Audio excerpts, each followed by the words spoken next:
Since Robbie Wolfe took Frank Fritz's post, something has happened to him. Fans are enraged. Why, therefore, the outcry? Come along with us as we reverse the timeline and reveal Robbie Wolfe's true fate. American Pickers co-host Robbie Wolfe took Frank Fritz's position. For years prior to it, American Pickers was centered around Mike Wolfe and Frank Fritz.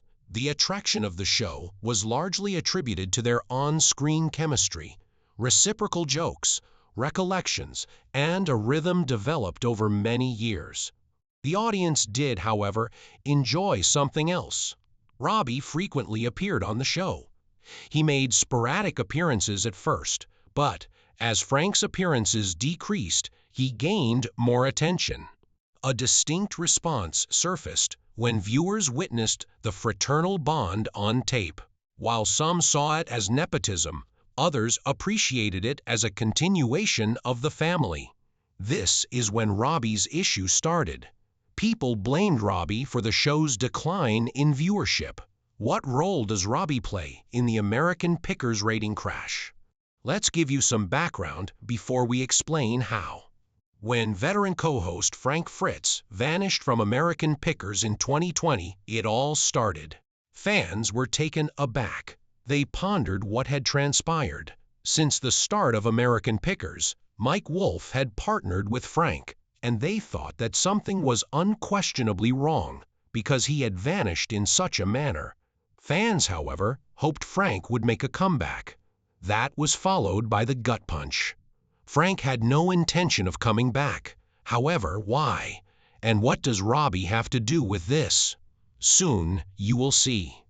Fans, who had developed an emotional attachment to the pair's relationship for over 10 years, were devastated to learn that Frank would not be making a comeback.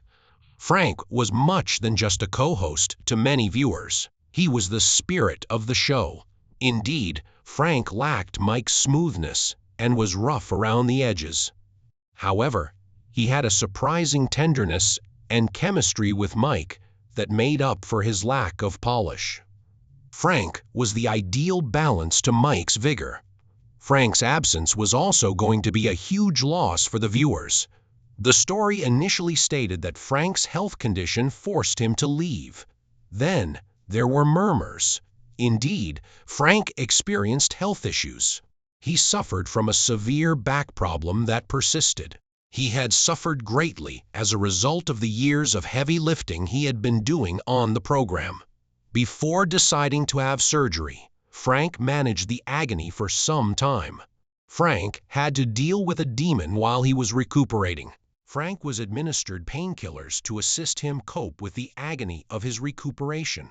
Mike Wolfe claims that Frank found the painkillers to be too effective. According to Mike, Frank developed an addiction that harmed their relationship. The two gradually drifted apart and hardly spoke to one another. Mike asserted that he wouldn't simply abandon his friend, and he disclosed that he organized an intervention with friends and family to win him back. Frank, however, resisted. He was totally under the influence of the narcotics. Mike claimed that Frank's addiction worsened over time. His ties with others ceased, and his habits changed and worsened.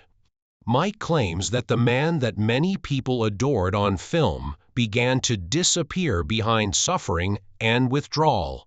Mike claims that because the producers couldn't trust Frank, they had to fire him from the show and replace him with Robbie, Mike's brother. Fans, however, are not at all in agreement with Mike. They have charged him with being Frank's awful pal. They question why Mike didn't bring up Frank's addiction issues until after his passing. He was accused of saying anything to boost the show's ratings, even if it meant making fun of Frank. Because of Mike's treatment of Frank's memory, they even threatened to stop watching the show. Mike and Robbie were under increasing strain. This is the startling part, though. Frank does struggle with addiction. So, Mike's statements concerning Frank were true? Frank disclosed his drinking issue to The Sun in July 2021. Frank initially chose to disregard the issue and immerse himself in his work. However, following his back surgery, Frank had a revelation. He aspired to live longer than his mother and had higher expectations for life. His mother passed away from a disease brought on by drinking. His mother wasn't the only family member with an alcohol addiction. So was his granddad. After spending 77 days in an Iowa treatment, Frank managed to stay sober for 11 months before experiencing a brief relapse. His candor won him pity. Fans therefore think that Frank would have discussed his opioid addiction if he had one. Had he? Or, as Mike said, had his addiction to opioids overcome him? Or was Mike attempting to undermine Frank as a result of the shocking information Frank disclosed? Mike and Frank didn't communicate for 2 years, according to Frank.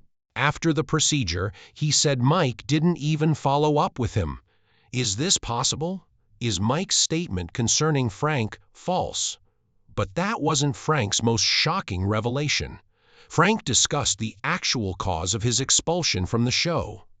Although Frank omitted specifics, it appeared that Mike was uneasy about Frank's rising stardom on American Pickers. There was something about Frank that the audience found irresistible. They admired the work he put into the play and the humor he added. It wasn't just about the money for Frank, the audience thought, and he truly cared about his work on the show.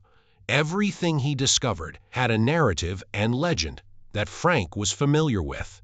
Additionally, it was an enjoyable learning experience for the audience. Despite Mike being the focus of the presentation, it doesn't appear like he appreciated what Frank said.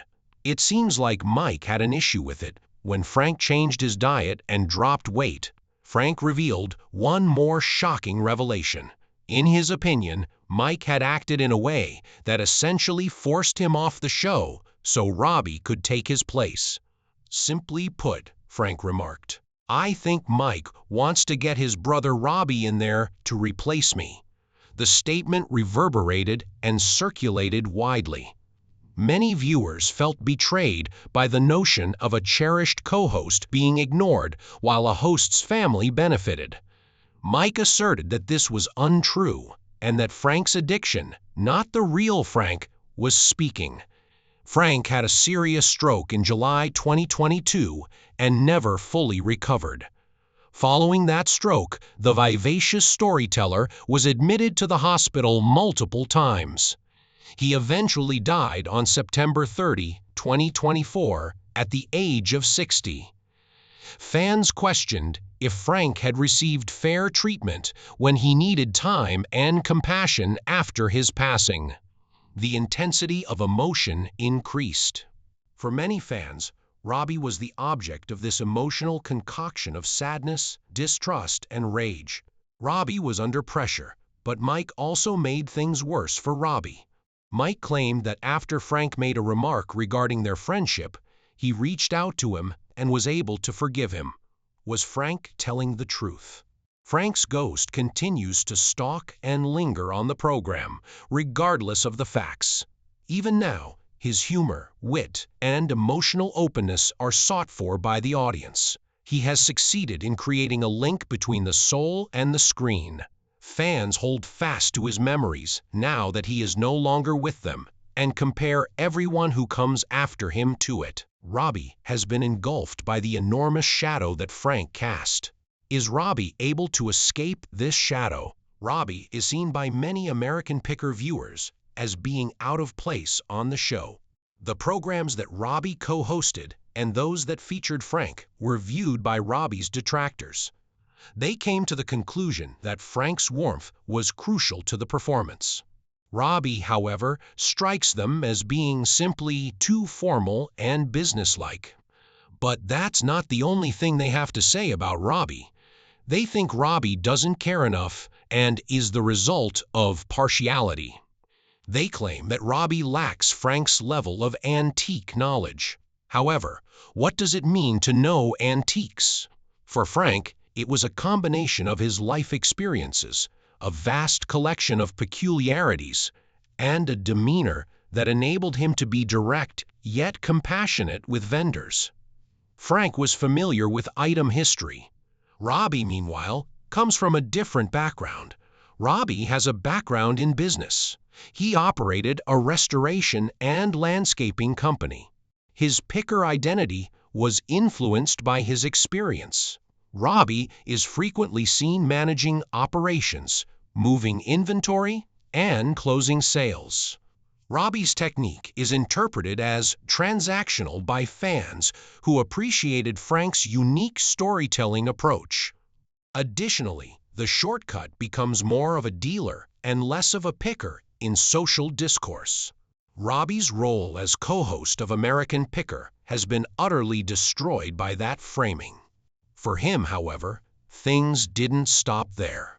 Critics claim that Robbie is uninteresting and that whenever he makes a conservative offer, he has unpleasant interactions with customers. He is criticized for being cheap. They even assert that Robbie exerts more pressure on sellers, which they say is the reason the show's ratings have declined. Robbie would constantly serve as a model for them on how to avoid being a picker. Is Robbie being treated fairly? As co-host of American Pickers, Robbie is enjoying his finest life, even though he may not have Frank's storytelling skills. As a child that grew up the youngest of 3 children in Bettendorf, Iowa, Robbie Wolfe often describes himself as a restless kid. He wasn't the best student, and the people that saw him when he was a teenager determined that Robbie wasn't going to be anything extraordinary, talk less of a TV star. However, Robbie had one thing: a vivid imagination. His mother recognized this and let him to follow his interest and explore. She provided him more than just that. Even though it meant sacrificing herself, she provided him and his brothers with the necessities for a happy existence. Robbie made superb use of his imagination. He saw himself as Huck Finn, exploring obscure regions of America while floating downstream on a raft. The spirit of that explorer would have stayed with him, so he would be like that. His grandfather, William Wolfe, a junker on Chicago's South Side, diverted his attention to collecting junks, while his mother allowed his mind to wander. In his yard, his grandfather gathered doors and toilets, among other items. Robbie learned to appreciate everything from him.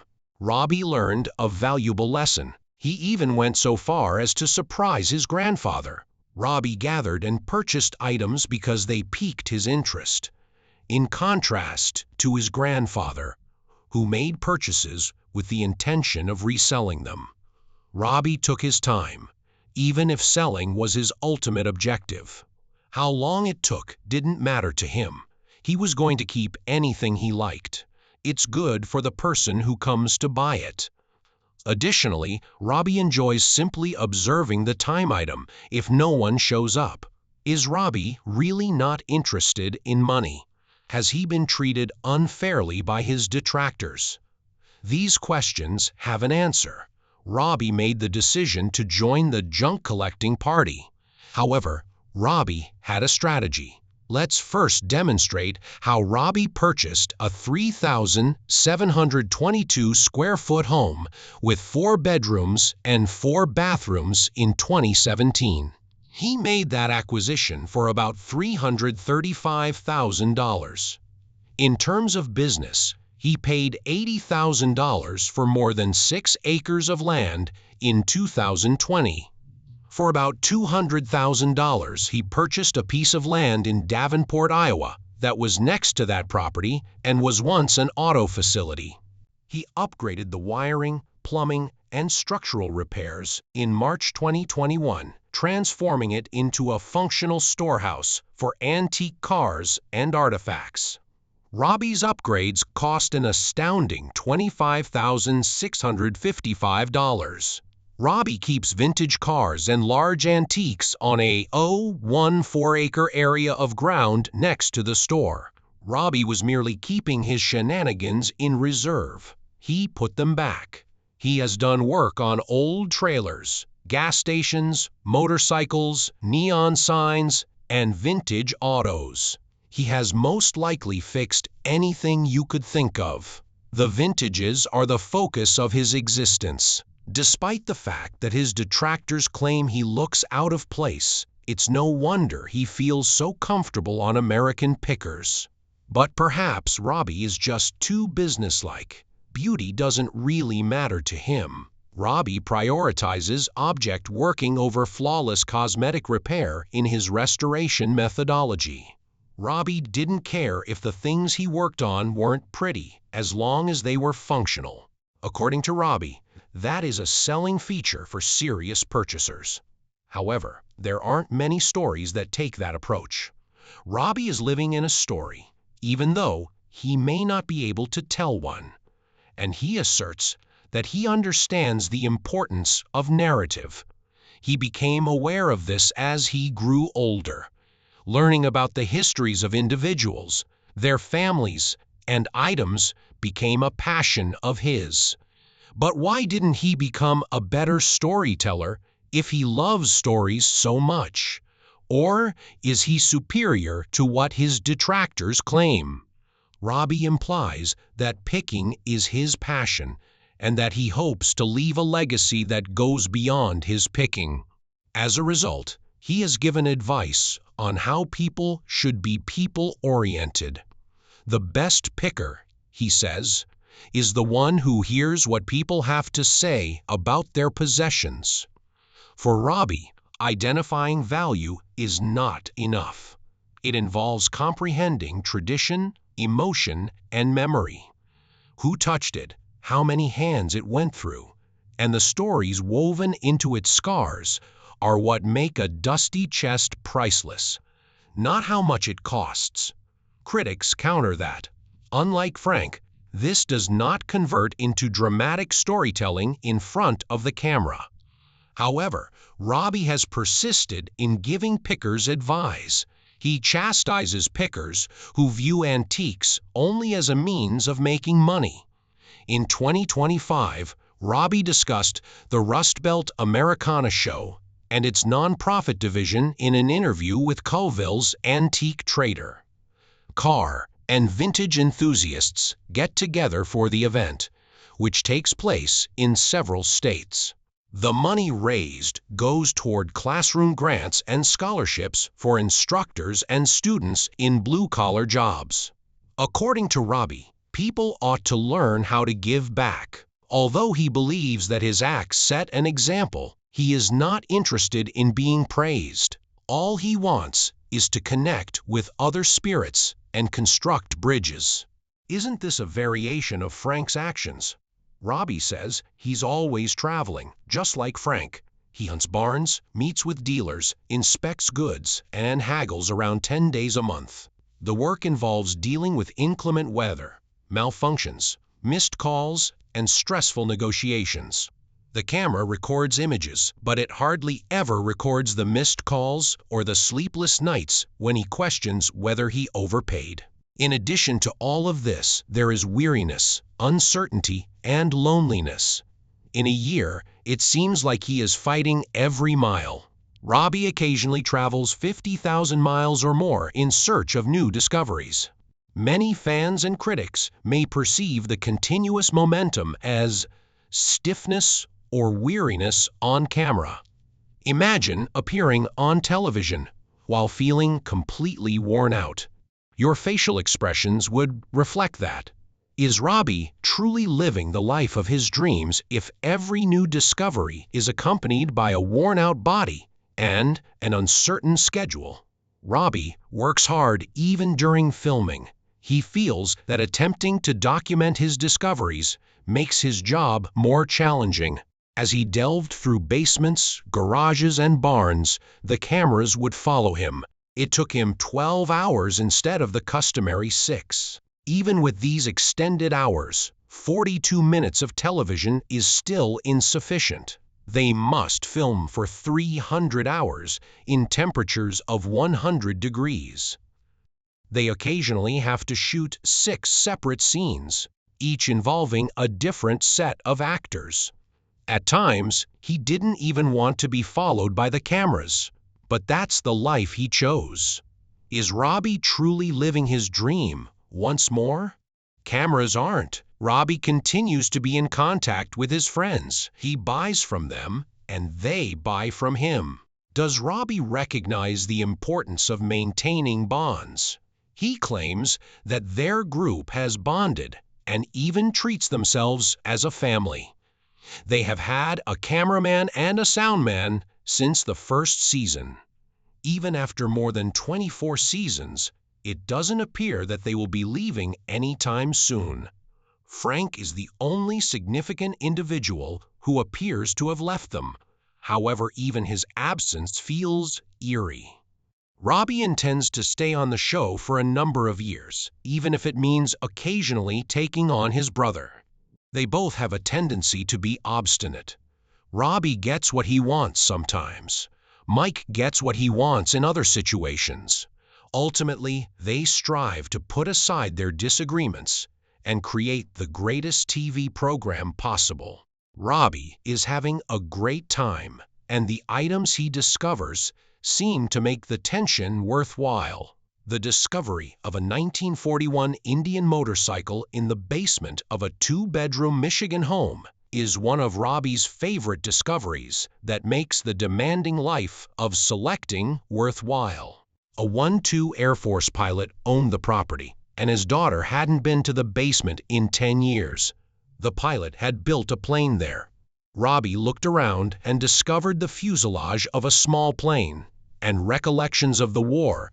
The pilot's daughter broke down in tears. Robbie claims that this type of selection, in which the artifact and the story are inextricably linked, is his favorite. Robbie has a passion for motorcycles. He doesn't just view motorcycles as machinery. He meets them as if they were old friends. He purchases motorcycles in order to hear the whispers of lives and histories. Simply put, he is unable to share the stories he hears.